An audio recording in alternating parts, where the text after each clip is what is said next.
Welcome to the Monetary Mixtape with Will Hoffman, founder of Hoffman Wealth Management. In this podcast, we help fellow Gen Xers simplify complex wealth issues that are important to Gen X. We do this by cutting out the mundane material and using a refreshing approach to finances in a way this skipped generation appreciates. Join us for this ride where we explore financial planning and wealth management as Will Hoffman draws from almost 20 years of experience and brings to you qualified guests to help be your latchkey to tricky monetary affairs. Welcome to Monetary Mixtape with your host, Will Hoffman, where we talk about the ever-forgotten Generation X. I'm Wendy McConnell. Hello there, Will. Hi, Wendy. How are we today? Oh, I'm doing good. Now, we had a chance to speak with the lovely Kay a little before the recording started, and I'm so excited for this episode. Please tell us all about Kay. Yes, so am I. And my passion for getting together with Kay came from really, every day we're working with folks and working with Gen Xers in different, points of their life, whether it's nearing retirement or getting started with, in their wealth accumulation phase, or their, whether they're starting their businesses or something. And I'll tell you, it's always, it's all hard to hear, and it's heartbreaking for me to hear folks that don't like going to work every day, don't like what they're going to do. I have been very blessed to be in a career that I think I'm meant for, one that I love. And you know what you say, if you love what you do, you never work a day in your life. And I really love the work that we do. I've really loved growing my own business over the last 20 years. And I, consider myself even more and more blessed and lucky every time I sit with somebody or see someone that really is just struggling. And we're going to talk to Kay Kirkman today. Kay is, she has a podcast called the GenX Career Show. She calls herself a dream job mentor. And there's a certain spot right on the beginning of Kay's website that really will explain what she's going to talk about. I'm just going to read this right from her site. It says, "Have you ever been abruptly jolted out of a deep sleep by the sound of an obnoxiously loud alarm and immediately pulled the covers back over your face, dreading your work day ahead? Imagine instead waking up with passion for what the day lies ahead will bring, joy and fulfillment in the work that you get to do." And when I read that, I said, this is Kay, or Kay has to be on our show, and Kay has to talk to our generation about doing what we are passionate about, doing what we love to do. So I'm very excited to introduce Kay Kirkman, the Gen X career coach. Hi, Kay. How are you today? Wow. Hi, Will. Wow. I'm kind of verklempt right now. Wow, that is such a wonderful intro. So thank you so much. I appreciate it. Thank you for joining us. And I know that our audience is going to get a lot out of what you have to say today. I've enjoyed the connection that we've established over the last couple of weeks and getting ready for this show. So tell us, I guess, a little bit about what you do and what drove you to being not only a career coach, but focusing on Generation X. Yeah. Well, first of all, thank you so much for having me. We just had a little, little behind the scenes, everyone. We just had a little pre-chat. That was so fun. I was like, man, this episode is going to rock. I just know it. Yes. So yeah. So what I do is, just like you said, I help Gen X professionals discover their career passion. And the key to that is, even if they think that they're too old or it's too late for them to start something new, because that is the one thing. Yeah. Right. Yeah. I mean, that is probably the number one thing that I hear from people that I talk to every day who are in some sort of career transition, that, Kay, but right. I'd love to do something that I really, really enjoy, but yeah, that sounds great. And it's always the age thing. So what I do is really help Gen Xers to get clarity, first of all, on what is it that they want to do, because many of my clients or potential clients it's been so long since they've even dreamed about the possibilities. And, when you were reading that copy from my website, it just really made me think about why I do what I do. And when I wrote that, I was really thinking about myself, my pre-self, before I really tapped into what is my passion. You asked me why or how I started doing this, and it really came from my own sad experience turned happy, right? So I actually had what I thought was my dream job at a radio station. So for my whole adult life, I wanted to be in broadcasting. So first I wanted to be a newscaster. Went to Syracuse University in Syracuse, New York, which was at that time and still is really known for broadcast journalism. Yeah, a lot of great sportscasters have come out of Syracuse. Yeah. Mike Tirico. Bob Costas. Okay. Wait, Mike Tirico. Stuff. Yeah, but right. Mike Tirico. I actually was in a class with Mike Tirico. Oh, yeah. Nice. Yeah, he was it was my freshman year and his senior year. Okay. And we were in a class at Newhouse, which is the School of Communications together. So it's interesting watching him now. And there's lots of my classmates that I see on TV, like Fox News, all the major networks, ABC. So yeah, it's really fun. But yeah, I packed up and went to Syracuse sight unseen, had never been there before. I mean, I'm from New York, but that was in upstate New York. I had never seen the campus. And fast forward, I decided news wasn't for me, but radio was my thing. So in 1996, we're all Gen Xers, so we're telling our age anyway. I thought about it. I was going to say the date, and I was like, I'm dating myself. It's all good. It's a Gen X show, so I guess I got to fess up, right? So yes, this was in 1996, and I got what I thought was my dream job at a radio station. When I was in school, I'd always been taught that if you want to get into radio, it doesn't matter what position you take.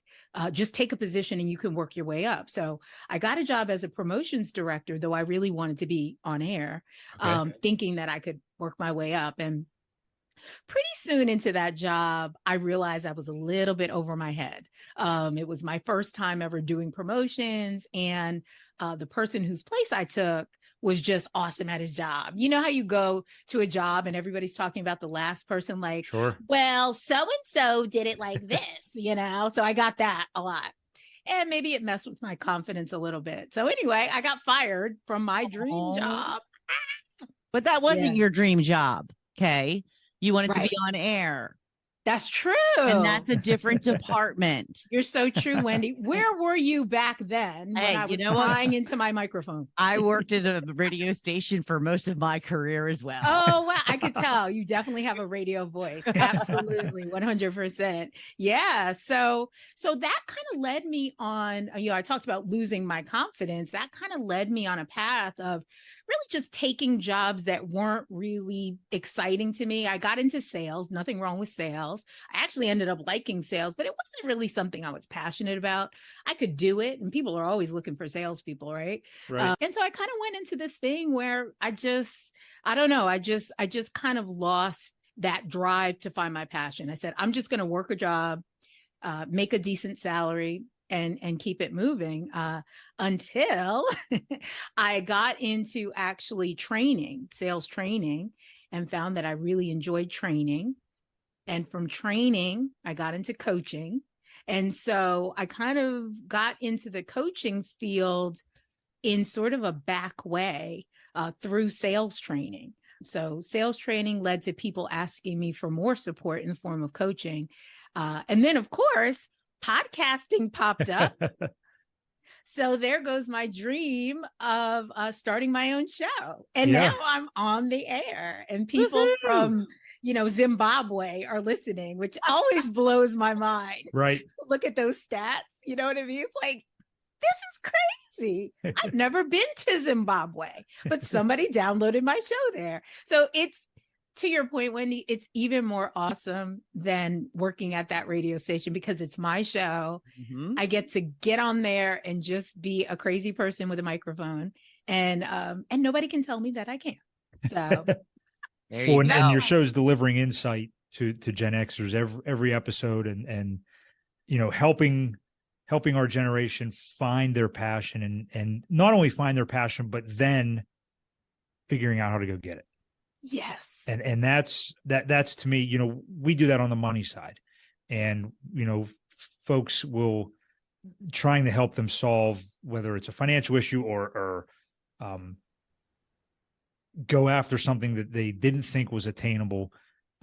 To us, that's the most rewarding part of what we get to do every day. And it sounds like it's the same with what you're doing every day. And that's kind of how we connected too. I right. didn't mean to cut you off, but that's okay. Because we were talking about the fact when we first connected that one of the number one things people tell me after they say I'm too old is that, well, how am I going to make the numbers work? Right. So how do I make the finances work? And then when you reached out to me, I was like, oh my God, this is perfect, because I don't really have that expertise, but I know my audience would love to hear about that. So yeah, I can see the similarities there. Yeah. And it's, like I said, it's hard to hear when folks don't, you know, we're at our jobs, we're in our careers, you know, unfortunately more than we're at home, more than we're with our family from a day-to-day basis a lot of the times. And, you know, to think about somebody being that unhappy or that uninspired every day is like I said, it breaks my heart. It's hard to hear. When someone comes to work with you, Kay, what has been their aha moment? What has triggered them to say, you know what, this is enough.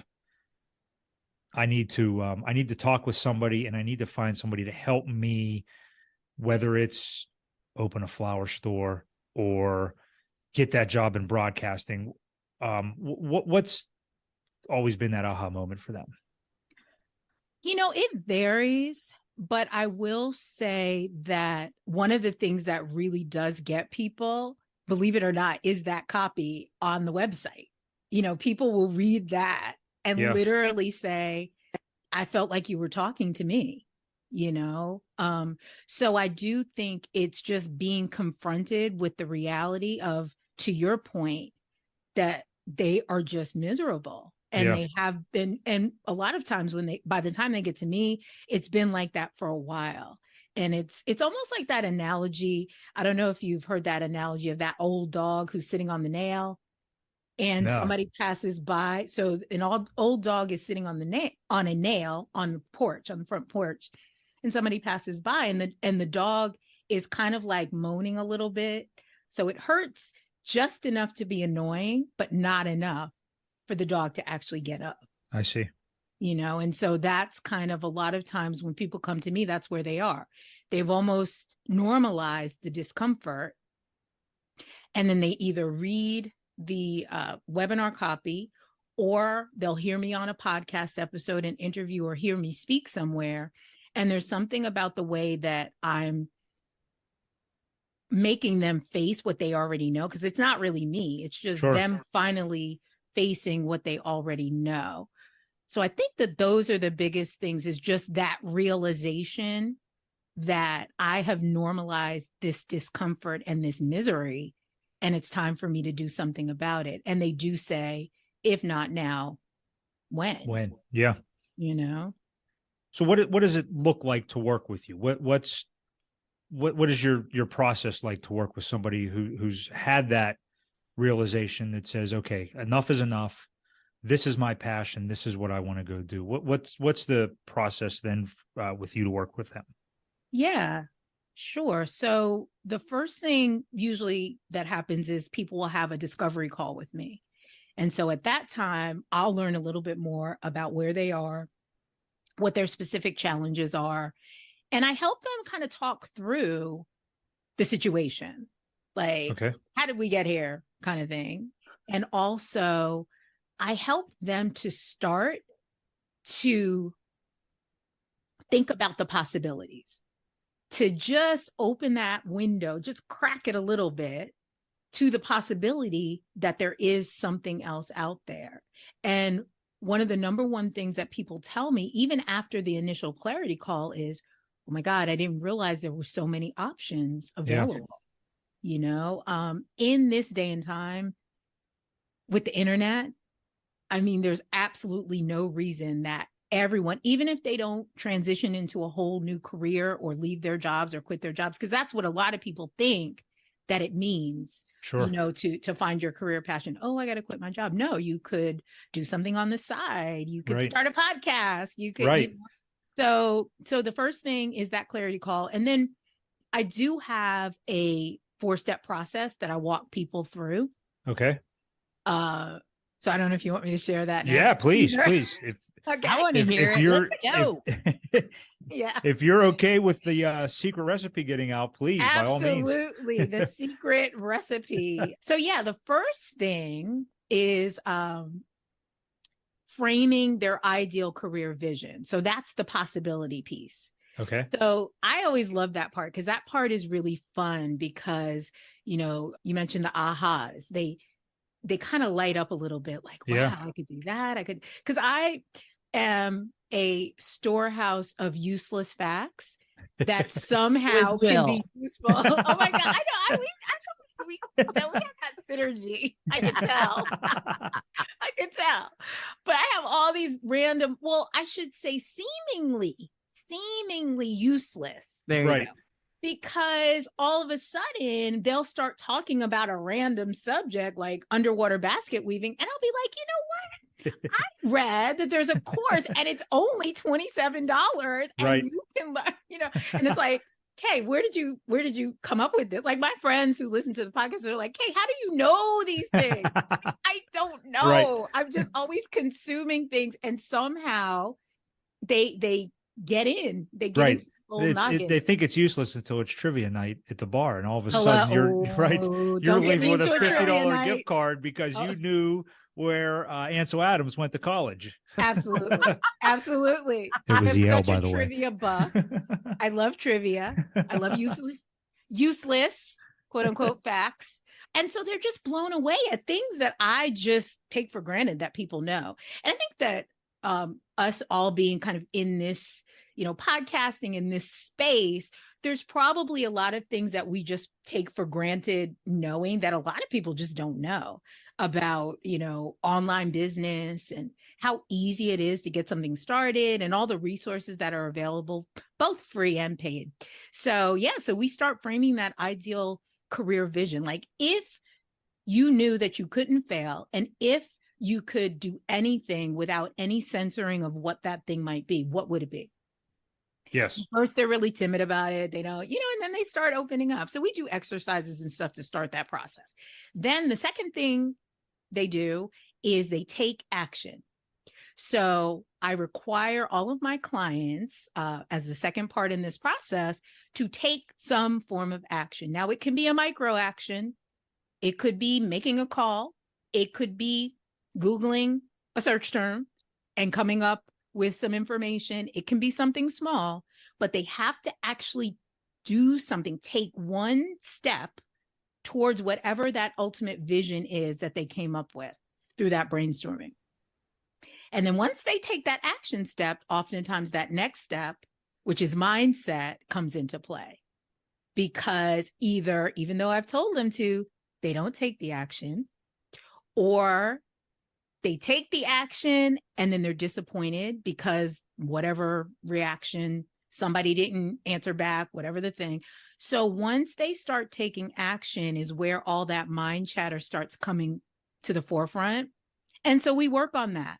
Okay, what's going on? Is it fear? Is it fear of success? Is it fear of failure? Like, what's going on here?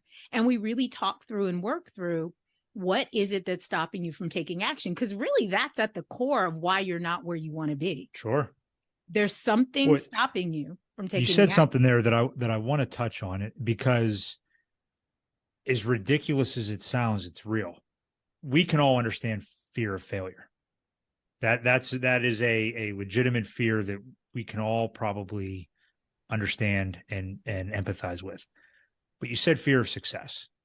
Yeah. And isn't it amazing that is a legitimate, what if this works? What if I am so successful at this that I have no other option but to grow? And it is amazing to me that the psychology, and I'm in the background working on a behavioral finance and behavioral money couple of episodes, and it's amazing some of these things that come in, and how not just the failure of running out of money, but the failure of what do I do when I have too much? And it brings me to our Gen X pop culture part of the conversation. Hey, sorry for the interruption. I know you're listening to the Monetary Mixtape because you want to learn about financial planning and wealth management.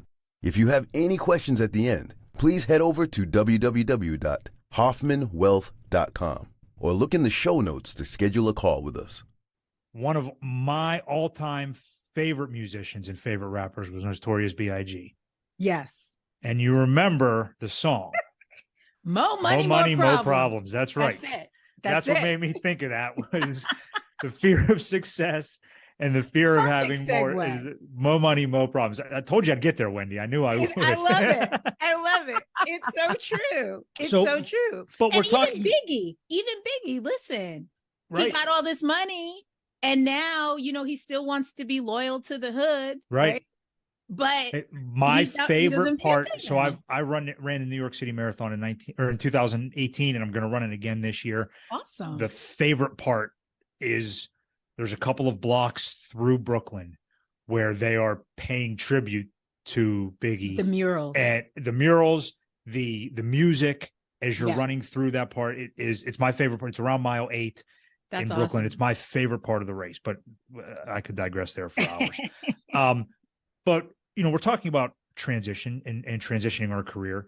And it's right in the heart of our generation, because when it comes to the music of our generation, we were part of so much transition. We talked about it briefly when we started this podcast and introduced the show. But, we watched rock and roll go from, Bob Seger to grunge, or soft rock, or actually soft rock. We watched, and then we took it to big hair bands. Yes. Hey, White Snake. And then grunge.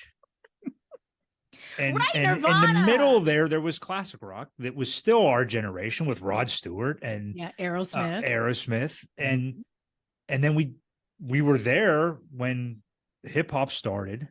Yes. With Sugar Hill Gang and all the way boom boxes in New York. Right. I remember people walking around with that. Wasn't just New York. Oh my God. Everywhere, right? You know what I remember though? That song with, and speaking of the transitioning with Aerosmith, and it wasn't Walk Run This DMC. Way. Yes. Yeah. But there was that, oh God, what was that one? Dun-na-na-na-na. Dun, dun, dun. Wasn't that Walk This Way with Aerosmith? It wasn't Walk This Way, but it was another one that they did. Well, that was the most popular one that they did. Yeah, Walk This Way. Yeah. So that was probably one too. But anyway, that was also, a never been seen, right? When hip hop started merging with those rock bands too. So but lots of transition. And then, we really have seen, I think we've seen the most, right? We've seen the most transitions in terms of the genres. Yeah. It depends, because I completely ignored hip hop. Completely ignored. It's like it wasn't even there for me. I just kept going with my hair bands. And I was loyal. Yeah. So Wendy, you don't know what you were missing. You don't know what you're missing, man. I know. Well, I did eventually come to the other side, because more money, more problems is one of my all-time favorites. I love it. How can you not love that song? Now with hip hop, you can't ignore it. It's infused in everything. So every ounce of our culture. And it's I'm trying to think of the line, and I'll think of it before we end, but it's that was the goal. And it's every ounce of our culture, just like, and I wasn't around then, but just like the Beatles were every ounce of the culture in the late 50s and 60s. But talk about living your dream, though, right? Because Russell Simmons, or, there's arguments of Africa Bambaataa, whoever started hip hop. But really, Russell Simmons was like that maniacal, we will dominate the world kind of thing. Like hip hop will be in all corners. And it happened. It happened. And have you ever seen the documentary, The Defiant Ones? No. It's about the marriage of Dr. Dre with Jimmy Iovine. and how Jimmy Iovine, I've seen who was something with producing them before. Tom Petty, he was producing Bruce Springsteen, and then was producing Dr. Dre. Wow. So the transition was all happening with the same folks. They had that vision of what we want, what we're missing, what is going to, not only just sell, but change the world. And, talk about change the world. Now Jimmy Iovine's name is on a music school at USC. Him and Dr. Dre co-founded and didn't they do Beats together? Yeah, Beats that Apple ended up buying. Yeah. It crazy. It is even if you are not a hip hop junkie, this is a great show about music, about business, about passion, about vision. It is a great 4-part series that anybody should pay attention to. It really is a fun episode or fun show to watch, especially if you're feeling uninspired for some reason. It really is a cool full 4-part series. We all can use some inspiration. So, and like we said in our informal green room, we could spiral for hours about the pop culture of Gen X. I could tell the three of us together. Kind of riff, right? Yeah. I want to get back to, so you talked about your process a little bit. Other than the age excuse or fear of making it, do you see any other hurdles that folks have when it comes to saying, you know what, take this job and shove it. I am going to, follow my passion? Yeah, that's a great question. Fear is definitely the number one. I think the other thing is really just this idea that I have no idea what I would do. Okay. Like, I just don't know where to start. Yeah. And, the internet is great. There's lots of information, but it's not distilled enough for me to really know what's credible, what's not credible, what's going to work, what's not going to work. The other thing is, it's not so much their belief in me or my ability to help them. It's their belief in themselves. It's their confidence in their ability to see it through. Okay. So if I may add too, I think that this belief in yourself that you're talking about shows up a lot with what we were discussing earlier with the fear of success. A lot of times it's not an actual fear of success that we're having. It's just self-sabotage. We're doing things or not doing things that would progress us because we have this subconscious fear of success. What does that mean? If it's actually successful, what does that mean? Do I have to do more? Do I have to be more? You know what I mean? Well, maybe an element of guilt too is that, maybe they feel selfish in the, there's going to be a risk involved in leaving a secure paycheck, leaving a, maybe a good company that just is a job I don't love. And, if they have a family, there could be a feeling of selfishness or guilt that I can't put my passions ahead of, the food on the table or the retirement planning or the education funding and all the things that we talk about. But or I'm leaving my spouse behind. Yeah. I'm going to be doing my passion and they're going to be doing whatever they're doing. And we're not going to kind of be on the same level anymore, maybe. Yeah. All kinds of things. But I love that you brought, Wendy, the self-sabotage in, because that is really real. And I am the queen tricky. Of it. Me too.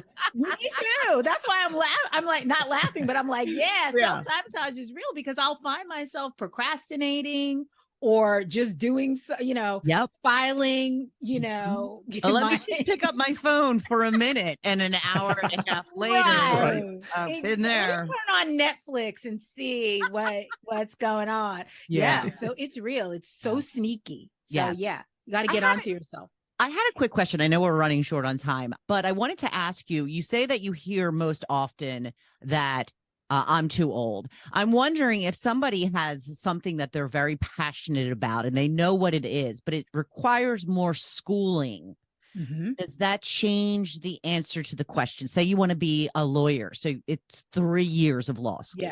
Yeah. You know what? There's a lot of different things, depending on the person, because if you want to be a lawyer, well, do you actually want to be a lawyer, or do you want to start a blog on entertainment and the law? You know what I mean? Or, is there a way, what exactly is it about law school? Why do you want to go to law school? Is it because you think you're going to make money from that? I mean, you can make money in a lot of different ways. Are you passionate about the law? Right. Okay. Are you willing? Because I mean, there are people in their 80s that are in, college, right? Sure. So are you willing to do that? If so, let's go. Yeah. But if you're thinking to yourself, well, there's so many other options, what exactly about the law do you like? And I think it's what we were talking about. I think it's self-sabotage. It's a friend of mine that said, and she's our age, and that's what she says. She's a paralegal right now. She's like, I really want to be a lawyer, but it's how old is years. And she's like, 49, 50. Oh, well, now she could go back. I mean, she could. I have told her. Yeah, she could go back. I was thinking you thought, maybe it was someone, well, even, somebody might say, oh, I'm too old. And then I could say, well, that's not an excuse, because you could start a blog. You could, interview lawyers. You could, or, at our age, you could still go back to law school. Okay. I will tell her you said so. Tell her I said she could go back to law school. Or does she want to do something law adjacent? You know what I mean? Or does she really want to be a lawyer? See, I would start asking questions about, okay, like, did you always dream of this when you were a kid? Or what is it about the law that is drawing you? Okay. Because a lot of people think that becoming a lawyer is their big payday and they're going to make a lot of money, but there are a lot of lawyers that are not making money. Exactly. So, so I would ask, I'm nosy. I like to ask questions. That's called inquisitive. Yes, exactly.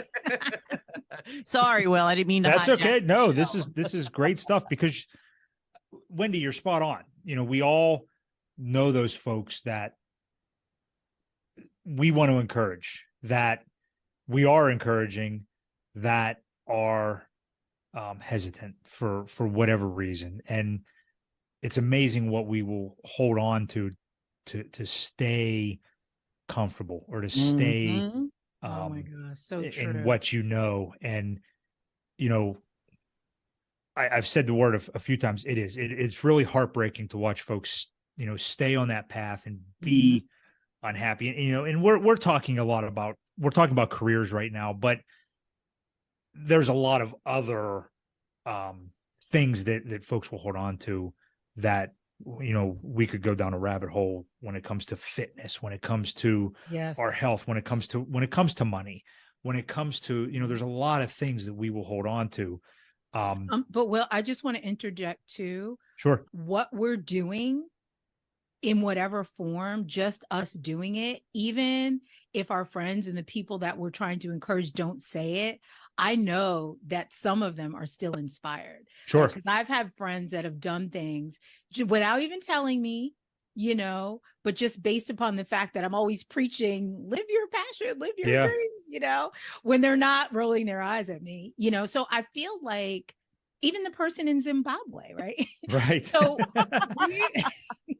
we love you. Shout out to Zimbabwe. Zimbabwe in the house. But we just don't know what the ripple effect is, even of our podcasts, or just what we're saying to our friends, even if they act like they're tired of us. So to your point, and it is so heartbreaking. Yeah. But just being the example, and this is for everyone who's listening, you just being an example in all of those areas that you mentioned, but in career or finance, sometimes can be just so inspiring to people in and of itself. Yeah. I learned that as a runner after the first marathon I did, having folks also say, I can do that. I want to do that. And there's a famous quote about marathon running, and I don't want to make this about, me running, but I dare you to train for a marathon and not have it change your life. Knowing that there's folks that are doing that because they saw me do it is more of a gift than the physical fitness that I can wake up to every day, because now they can, and it's inspired them. And, somebody inspired me to do it when I saw them running, and I've always admired the mental strength and the physical of folks that can do that. And that was, they've inspired me to do it. And I'm glad to know that folks have seen me and done it, and know that they're doing it for other folks also. But you're right. The ripple effect is huge. So speaking of the ripple effect, if you want to get in touch with Kay, somebody wants to work with you, somebody wants to, learn about how you can help them, how can they do that? Yes. Well, they can tune in to the GenX Career Show. I cannot believe I'm saying this, but over 130 episodes. Nice. Congratulations. Thank you. But I only say that not just to plug the show, but if you're a person who just wants some free resources, I've had so many cool guests on there. Yeah. Will be coming on there soon. And so it's just people, just because they want to pour into the GenX community, are just giving gems on, how they got to where they are, things like that. So, but you can go to my website, which is yourgenxcareer.com. And there you will see all the podcast episodes, but you will also be able to book a session with me. If you feel that you are a little bit confused or you need some clarity, you can book a session. And I also have a free gift, which I don't know if you were going to talk about, or do you want? Yeah, that's the Dream Job. What is it? The Dream Job Discovery White Paper? Oh, Dream Job Discovery List. I'm not as fancy as you, Will. So I just call it a list. Just right? a list. The Dream Job Discovery List. What is a white paper? Come on. Dumb it down. I'm a little bit, I'm like the bologna and cheese. Mayo, Wonder Bread. You know what I mean? So yeah, but they can go there, and it's actually a list of over 200 job titles with the description of what that job title does. And it's just really almost like a memory jogger to get people to start to brainstorm. Okay, if I did do something that I really enjoyed, what would it be? And so there are journal prompts and other prompts to get you thinking and brainstorming. So it's really just a brainstorming tool. But if you go to my website, it's under freebies. So if you go to my website, that's the best way to work with me, or to hear more about me, learn more about me. And I have all my contact information, my social media handles, and all of that stuff. So, well, in addition to your podcast, LinkedIn, you're very active on LinkedIn. That's how our paths crossed, was on LinkedIn, and you're on there as Kay Kirkman. Mm-hmm. And it's yourgenx.com, yourgenxcareer.com. There you go. It'll be in the show notes. Oh, awesome. Good on you there, Will. Good. Don't rely on me. I am 53. Okay, so. Well, Kay, so thrilled to have spoken with you today. We've had such a great time. Thank you for joining us. Yes, a lot of fun. So fun. I can't wait to do it again sometime and have you on to talk about things, and to join you on your show, the GenX Career Show, where we can continue our oh my God, it's gonna be Gen so X much fun. rants and Gen Xers unleashed. That's right. So, Will, how do people get in touch with you? Well, there's always our website, hoffmanwealth.com. There you can also book a discovery call with us if you have any questions, if you are wondering how to take that leap to follow your passion with your career and want some financial guidance. That's a great place to start. I'm very active on LinkedIn as well, so you can find me there, listed as Will Hoffman. Or as always, call the office at 724-522-5411. But that's all we have. Kay, thank you so much. We like we said, this was a pure pleasure, and we can't wait to do it again. Thank you so much. You guys have been great. This has been so much fun. It is such a great way to start off spring. That's right. Oh, that's right. Spring started today. That's right. Yesterday. This recording. Today. Yes. That's right. Spring has sprung. Woohoo! Yes. All right, Wendy, have a job where we have that much fun, where you have as much fun as we have. Can you believe we're working? Yeah, that's right. We're working. Okay, so thank you everyone for joining us today. Please like, follow, and share this podcast with your friends. Until next time, I'm Wendy McConnell.